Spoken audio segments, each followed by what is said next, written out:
So here I'm going to play the D string and the A string at the same time. And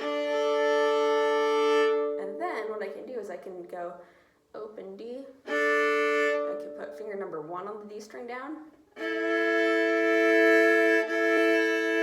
And that's about what I want it to sound like right there. And put finger number 2 down.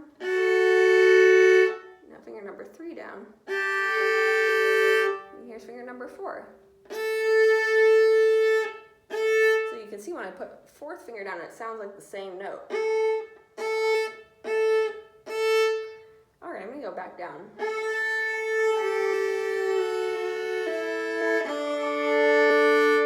Alright, I'm going to do that one more time.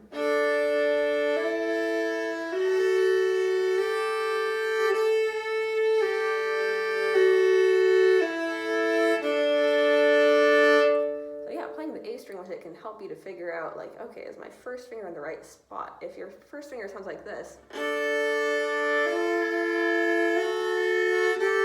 means your first finger is up too high. It's too close to your second finger, so we want to make it stretch out a little bit lower like that. So I'm going to reach back.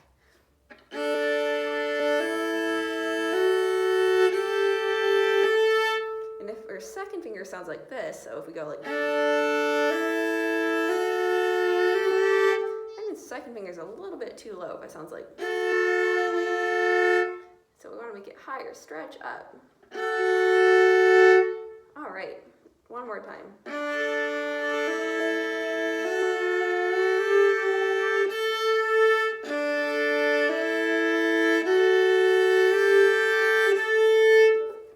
Okay, so yeah, that's what we want.